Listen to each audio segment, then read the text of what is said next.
Welcome to Coffee and History, a conversation with Alabama heritage. We are your hosts. I'm Rebecca Mender. I'm Susan Reynolds. And I'm Caroline Gazzara-McKenzie. Join us as we sit down with some of the most fascinating figures in the state of Alabama, whether you're drinking a hot cup of coffee, a cold cup of coffee. It could be late in the evening. You might be having some wine or bourbon. We are welcome to all beverages. But whatever you're drinking, we are going to be exploring some of the captivating tales of Alabama, stories that educate, inspire, and entertain. And we're thrilled to have you here with us, whether you're watching on YouTube or listening on your podcast. That's right. And listeners, we like to call this our Did You Know segment, where we'll share a fun and surprising fact about the state of Alabama, something that might be new information for you or even for us. So today's Did You Know? Did you know that the $1 Million Band at the University of Alabama has been a cherished tradition for almost 115 years? What? I love the $1 Million Band. Same. Yeah, definitely. They're It's the best band awesome. ever. It started with only 14 members, and Wait, now 14? 14, but now it's grown to over 400. There are several theories about how the band got its name, but one popular story is that during a time when the football team was really struggling, someone remarked, "The football team may not be worth a nickel, but you have $1 million band." Oh. I like that. That's a good theory to work with. I Yeah, mean, definitely. but that had to have been a really long time ago because we've been a hot team for quite a while. Probably It's been a before all of us were born. And I know the $1 Million Band, plays in its full capacity for like football, but I know that there's like variations of groups, and maybe our guest can tell us about this more because I think she has a little insight on that. I do But think she does. I do know, like, you'll see them at the basketball games and things like that. And then there's been a couple of people that I've even seen at the women's soccer games, and I think that's fantastic. And So, sometimes the $1 Million Band travels with, like, part of the band will travel with the team or just around just because. so that's which is kind of cool to amazing. hear how they got their name, even though you said there was probably other options. But Yeah, I don't know. I That's kind of a like fun that. story. This theory is Caroline approved, so therefore it's all good. Therefore, it's right. That's right. We saw it on Facebook, folks, so it's probably right. Right? The internet we knows. actually, We did not. We research everything. We do, actually.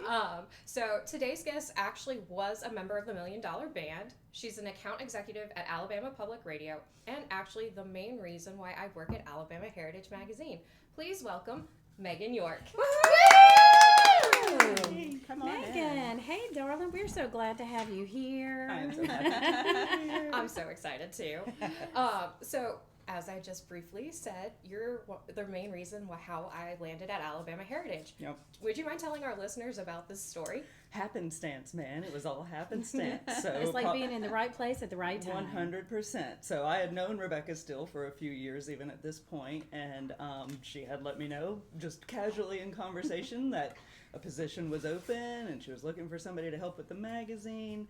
And so, maybe the next week, it might even not have been a week, it might have been just a few days later, was one of the socials for the Campus Communicator Network, which is a UA-based communication networking group, and ran into you, who were talking to people who I knew, so got introduced to you randomly.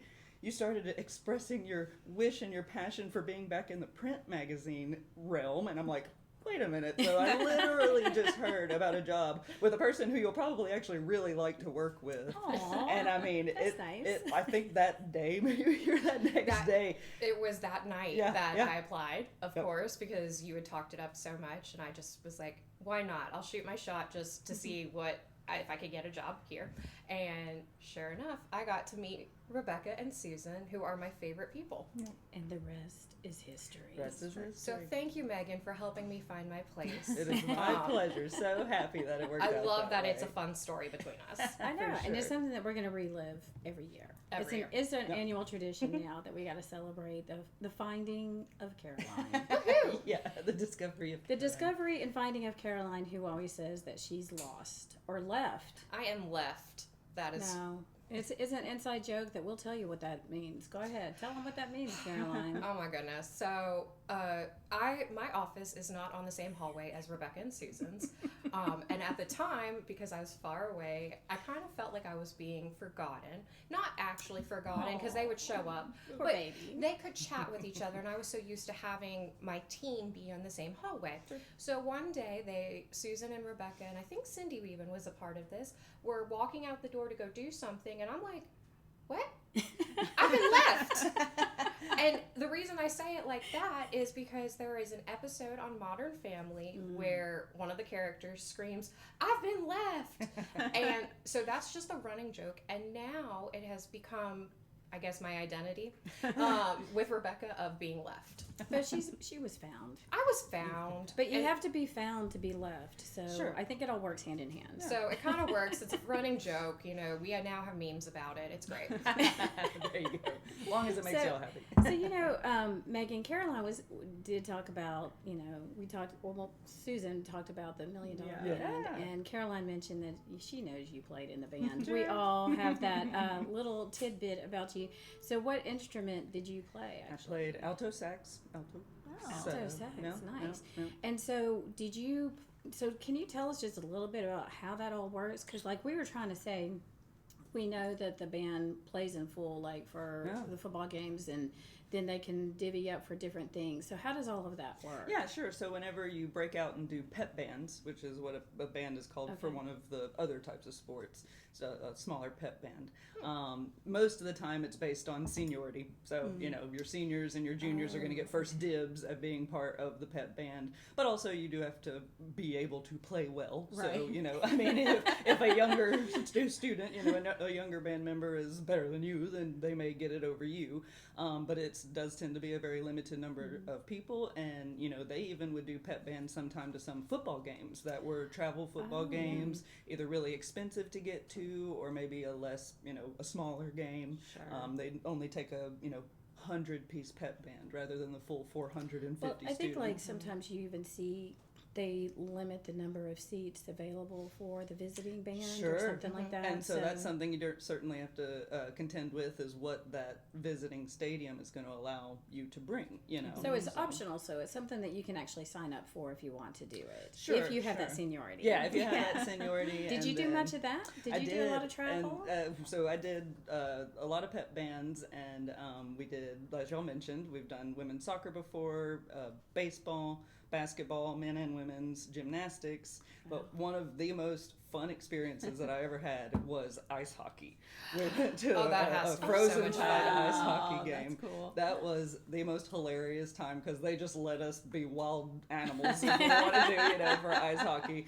And it's your closest group of friends traveling with you to all of these things. And I think it's amazing that a lot of people don't even realize that we do have a hockey team, but we do. Sure, yeah. I mean, and I've gone to see them play a couple of times, and we've taken some kids that are from the north that actually go Nice. see professional hockey, and they're like, "Wait, Alabama has a hockey team?" It's like, yeah, and they're actually not that bad. They're pretty good. So it's did a lot not of know fun. that. Yeah. A lot of fun. Yeah. I do Wow. have to ask though, do you participate in the A-Day games where they bring the $1 Million Band back, like the alumna Sure. or alumni of that? I have not participated in any of those. Really? But that is an option for alumni to come back and do, especially, what game? Homecoming. On homecoming games, they invite alumni band to come back, and you can sign up to come back and You should throw do your it. horn on it. You should You do should it. do I it. think you should. Me and my Really group of friends fun. have certainly talked about it, especially for like an anniversary year, like one of the big Yeah. number anniversary That years would be coming back together to awesome. do it or something. But yeah, it's funny. I think. That would be very cool. Yeah, I think sure. we highly encourage. We would be there to support you. There you go. Well, I'll be there in person to support you. They might watch you on TV. There you so. go. Yeah. Probably will. After this long, I won't even put my mouthpiece on my horn. I'm just gonna be a body out there, man. So you don't play much anymore? I don't play Okay. anymore. So I have friends though who still play. One of my best friends still plays in community bands in the Birmingham area, and they were all a lot better than me. So I barely made that line. I was in the band during the Shula years, so it was a little bit easier to get in the band at that time. Undercut yourself. You are amazing. That's right. That's right. I was able to be there at least. That's right. Oh my goodness. So you're originally, is it Killeen, Texas? Is that- No, Kilgore. Oh, Close. yeah. Kilgore. Kilgore, yeah, Texas. Kilgore, Okay. Texas. So what brought you to Alabama?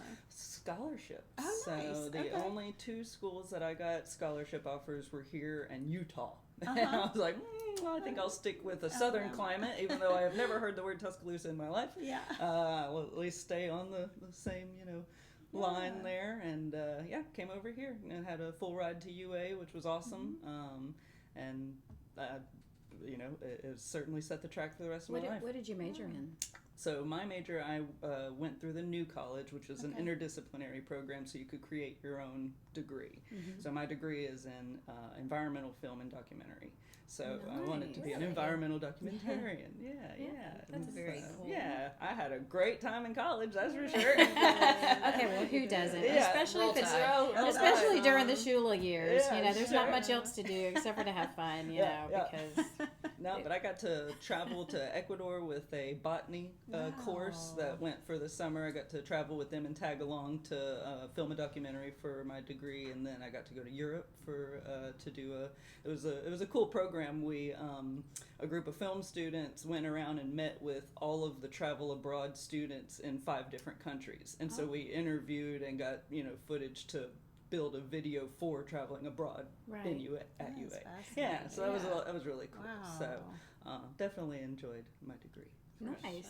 For sure. Now, Megan, you are so involved in a bunch of things around the Tuscaloosa area, and especially the Chamber of Commerce of West Alabama's Ambassadors Program. Yeah. What types of things do y'all do, for example, and how has that helped you meet more folks in our community? I mean, that's certainly the whole point of becoming a Chamber Ambassador. Every ambassador who joins the group wants to learn more about their community, be able to network with professionals, find out about businesses coming into town, things like that.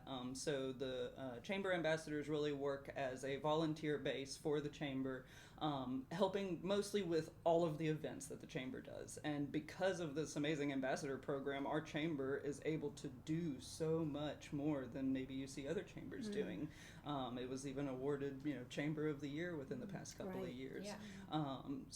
And that's all because of you guys. Oh, sure. Yeah. Well, I mean, They like all because of the they like ambassadors. to tell us that. Well, That's I mean, great. it is kind of amazing because you guys are at all, lots of events. I mean, obviously you're at ribbon cuttings and things like that, but you're at so many other events, and it's just amazing to see so many people there to help, represent the community and to welcome new businesses, and I love that. Yeah, I love 100%. So, doing the ribbon cuttings to help open new businesses.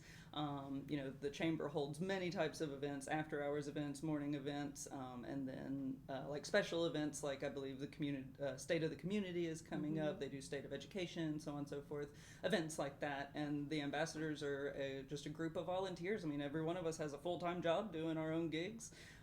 But we volunteer as an ambassador to get out there and meet people, and it certainly has helped you meet, plenty of business leaders, and but it is one of those programs you get out of it what you put into it, so you can be as present as you really want and get a lot out of it, or you can come to the mandatory things only and and see what you get out of it. But yeah, it's been a really awesome program, and I'm using every single year they're allowing me to use. So I'm vice chair this year, and I'll be chair next year, and then I'll be rolling off. Congratulations. So, sure. Well, I mean, especially from, being out of state and not knowing much about Tuscaloosa, this is a great way to embed yourself in the community. And I tell you, and you can maybe blame this on me because you are also part of the Public Relations Council of West Alabama. I do blame you for that. And so I think I was president when I said, hey, Megan, I think you would be a great incoming president. And you were only a member for like a year, if that long.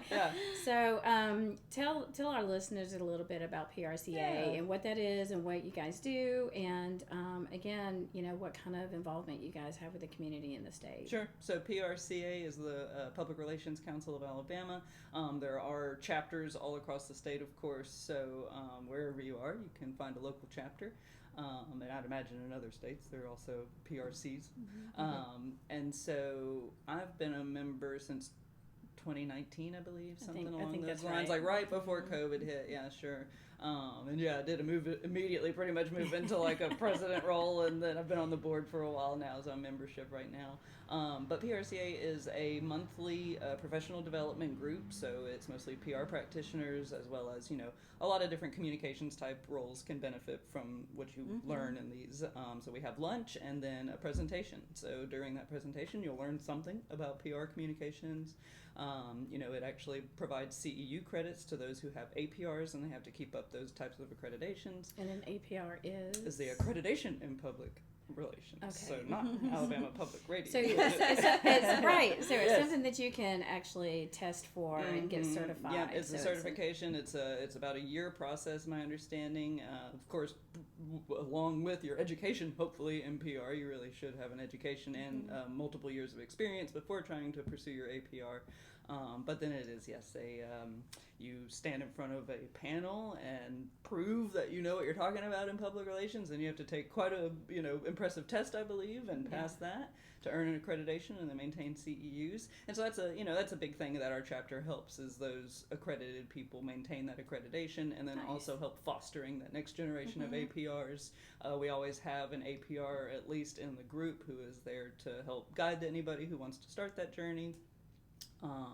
And then as far as, in the community, we're a great community for, again, PR and communication type folks. We also do some more open to the public type events, like a toolkit that opens it up to a lot more type of marketing and communication professionals. And then we do try to do some volunteerism throughout the year. There'll be a few opportunities where we'll, go out and help with the United Way's Day of Action, or we'll gather school supplies for kids coming back into school. I believe this fall we're going to be doing a luggage drive to work to donate to kids in like foster home situations and stuff. Nice. Yeah. That's a great idea, actually. Yeah. Because I know a lot of times, with foster children, they put everything in a lawn and leaf bag, That's and, exactly or it. a little grocery sack, and that's all that they have. So Yeah. it's nice to be able to provide them with something that they can keep and carry with them forever. So Yeah, that's a brilliant idea. That's exactly the thing there, is that we want to give these kids some pride whenever they have to are doing what they do. So. Right. For sure. Well, you've been so instrumental in helping us promote Alabama Yeah, Heritage sure. Magazine Yeah. through Alabama Public Radio, a different APR. Another radio, yeah. And especially with StoryCorps. And I was wondering if you could tell our audience a little bit more about StoryCorps. StoryCorps was such a great experience. So StoryCorps is a national level organization. They travel all over the country, and what they do is they set up for a month in an area, and they pick their areas based on various things. But just this year, at the beginning of the year, they were at Selma for a month, really because this was a big anniversary of the Edmund-Pettus Bridge March. And they really wanted to capture some stories of the foot soldiers that are still there and alive, and then also just community members. I mean, the great thing about StoryCorps, everybody is like, oh, I don't have a story to tell. I'm not going to sign up for StoryCorps. Everybody has a story to tell. I mean, me and Matt Orndorff, my coworker, got in there and talked about cooking all the entire hour. I mean, we talked about our family cooking, what we like to cook, changing recipes. You can literally talk about your dogs, your cats. You can talk about serious subject matter. You can talk about anything you want. So StoryCorps really embraces the idea that everybody's story is worth telling. Right. Everybody has a story to tell. And, you will end up finding some cool insights in almost any story that gets told. We had a couple of our classmates, or I had a couple of my classmates from high school, and they went down to Selma and talked about the integration of our school because Central High School in Tuscaloosa, our class was actually the class of 1984, and we were the first class that went all 4 years in the newly integrated school. Wow. I mean, we were federally mandated to integrate. It's like, y'all should have done this, years ago. Now's the time you got to do it. And so it was nice to have a couple of our classmates go down and talk about that experience. And they came from different backgrounds and different socioeconomic, backgrounds, and it was nice to see their different perspectives. And so I know they've talked about it, and they did an interview, and I think that's what is great is you can take people and you're just having a conversation like we're having here on this podcast and just talking about things that are interesting. I can't wait to hear yours and Matt's talking about cooking because I know Matt's a great cook too. He did a lot of that during the pandemic, so he should be doing more of that as a podcast, in my opinion. So. Yeah, we'll see if ours makes the cut to get on here. Oh, it better. If not, send me the link and I'll listen to it. There you go. Yeah. But no, StoryCorps, we were proud to be sponsors of that. And we're still very proud to be sharing the StoryCorps stories, especially weekly. because it's just helping elevate the voices of Alabama. 100%. And I mean, that's StoryCorps' mission, is to elevate untold, unheard voices and provide a home for these. So all StoryCorps stories that have ever been recorded in the 25 years that they've been doing this are available at the Library of Congress. Perfect. And there is an online portal that you can go through to search and find them. So it's the largest collection of verbal stories in the world. Wow. And it's everyday people. It's not millionaires and tech tycoons and things like that. It's your everyday folks. That's And what those makes are it the great. stories that are really important, I think, and get overlooked a lot these days. Right. So, And they're yeah. relatable stories. Sure. Yeah. Yeah. 100%. So Megan, we genuinely owe you all of our support because everything, because you're the person that helped us get into podcasting. Through your work through Alabama Public Radio. So thank you first and foremost for inspiring these two, Susan and Rebecca, first, and then when I was hired, getting told, hey, we're going to podcast, so get on board. Yeah, I don't think they needed any help on the inspiration side. They were ready to roll. Well, It's I mean, just- we knew, because Susan and I have been talking about this since the Long pandemic time. anyway, so for about 5 years we had been talking about it, and so I think, you were very instrumental, though, in helping For us sure. figuring out the technology aspect and connecting us with the right people, like Right. Robert Briscoe, Yeah. who is currently editing our podcast, and he's Sure. been doing a great job. So that's, you really did have a lot. I'm a to connector. All of contribute these that. stories Yeah. has been, I've connected people Yeah. to the right, Yeah. that's really what I enjoy doing. And we connected over some really good wings. That day That's when we true. did. That's That's very true. I think we've connected over a few good cocktails Yeah, I too. think So so. Many I of- mean, Burgers at the CCN meeting was what we connected over originally. Yeah, the first food one, and yes. alcohol. So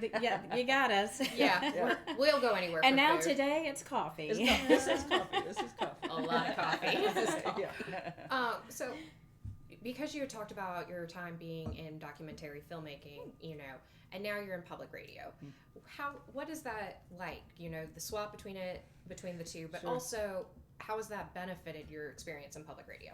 Yeah, well, really, my career really never took off in the direction of documentary film. I worked in commercial film for a little while doing, like local advertising commercials, but really just started getting away from that and moved into more of a sales type role, and then this position at APR opened up. But while I was getting my degree here at UA, I worked for the Center for Public Television, which is the group that Rob is a part of and is under the umbrella of Alabama Public Radio, CPT. All of us are under the same digital media center here. And so while I was in college getting my degree, I worked for CPT for like all 4 years while I was in school. So I got to do, the grunt work of documentary work, carrying cords and being a grunt on behind the cameras, things like that. But I got to work on a lot of really cool documentaries, including Discovering Alabama, which CPT helped shoot. And so I had that great experience during college. Life happens, career changes, this, that, and the other. But then the position at APR opened up, and I had never been involved with APR while working at CPT, but knew of public radio, of course, am a listener, and value it, and so applied for it. And when I came back, literally almost every single person that was here was somebody who had worked there while I was back in college. Nice. So I mean, that was just a great indication of people get in there and they stay in there. It's got to be a great place to work. Right. If these people have been here for 10 years since I left, so it was really good to see. And it has been great, so now I've been with APR for about 6.5 years. I do still get to work with the CPT group, so that's a great part of helping with like podcasting. We provide this service to organizations, whoever wants to look at doing a podcast, we can help do the same type stuff. And we do also video production work, and so I do get to still help sell that essentially, Right. create, get with people who need video work and connect them to our team, as well as getting sponsors for Alabama Public Radio, which is my main job, of course.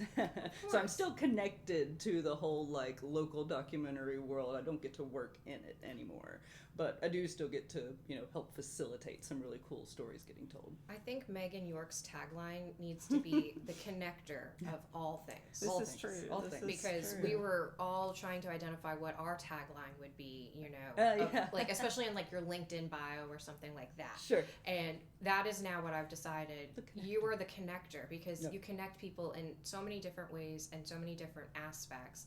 It's just fabulous. Well, I appreciate that because that is something that I do really enjoy, being a part of. So, Mhm. yeah. Yeah.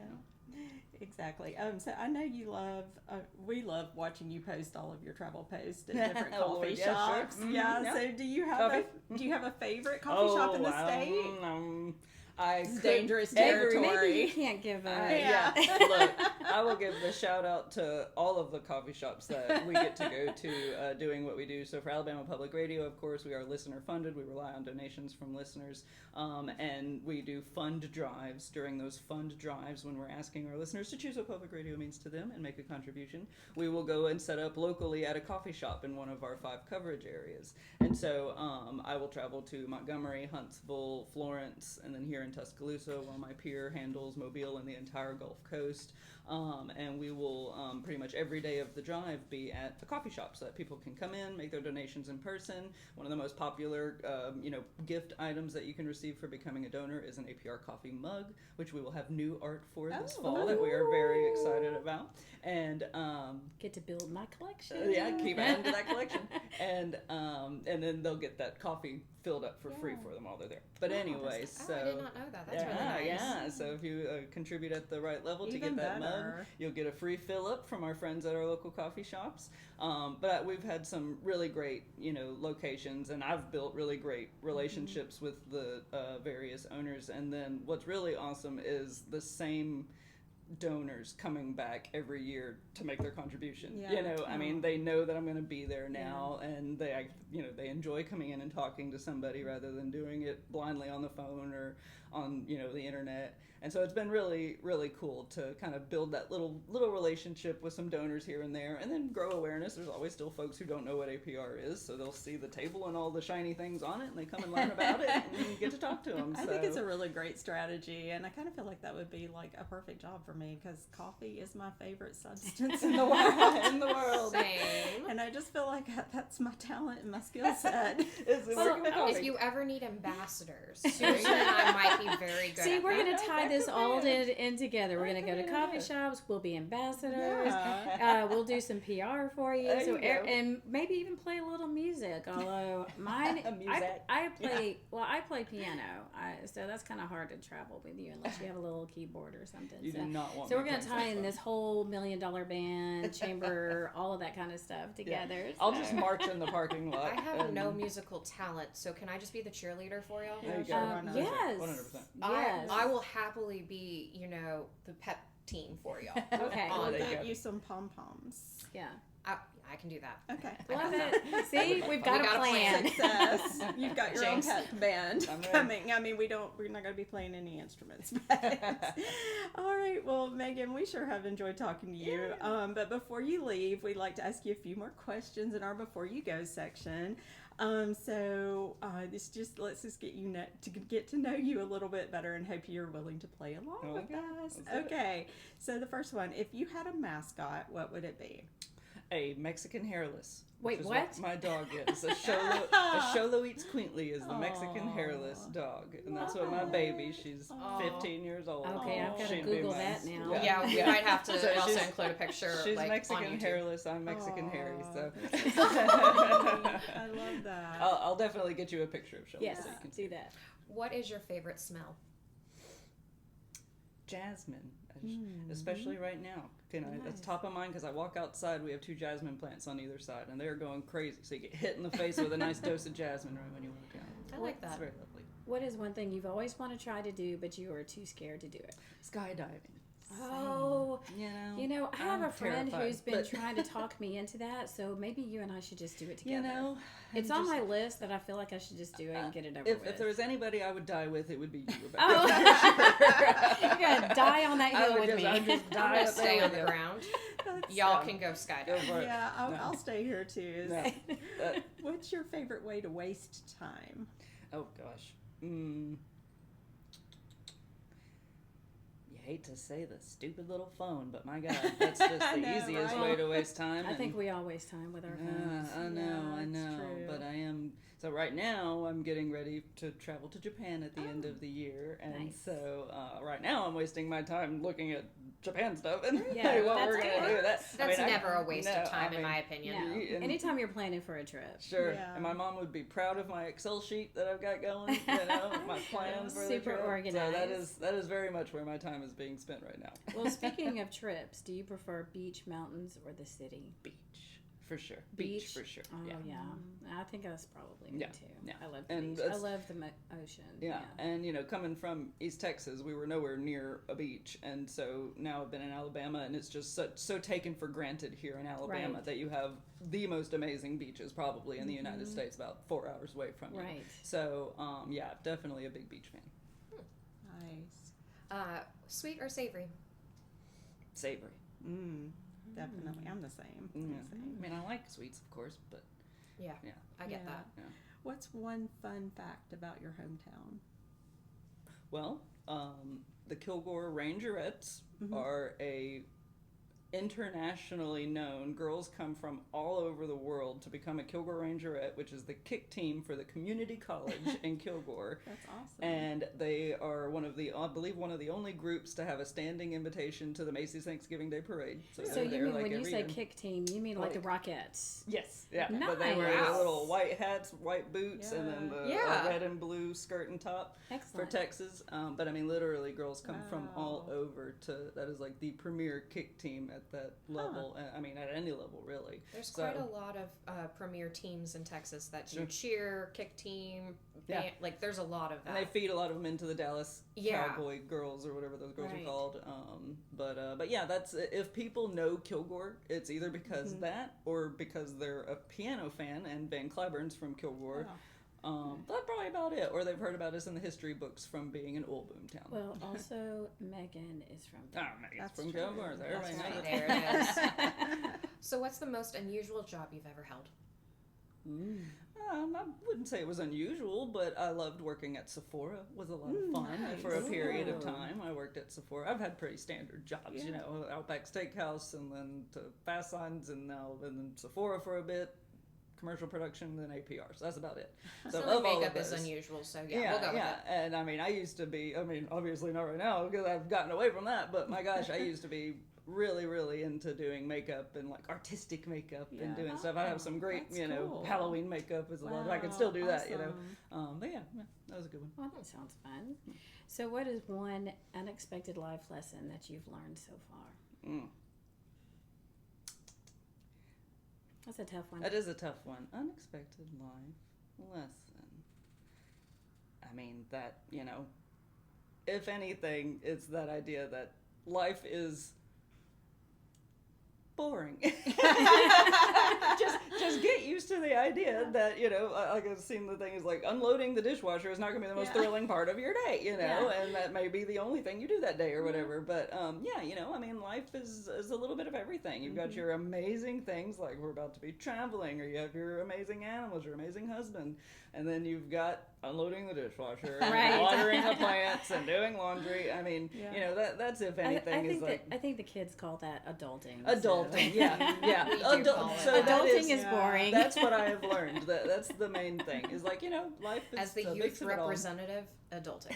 Yes. Adulting, yes. Yes, since we are 3 generations That's here. kind of the first thing to come to mind, I suppose. Excellent. Well, we want to thank our guest, Megan York, for joining us today. And we also want to thank you, our viewers, and our listeners, whether you're watching us on YouTube or listening on your favorite podcast. This edition of Coffee and History, a conversation of Alabama heritage, you can find on our website as well at alabamaheritage.com, where we also produce a quarterly magazine. So feel free to subscribe. Also, we want you to like our podcast. We want you to subscribe to it as well and share it with all of your friends and family.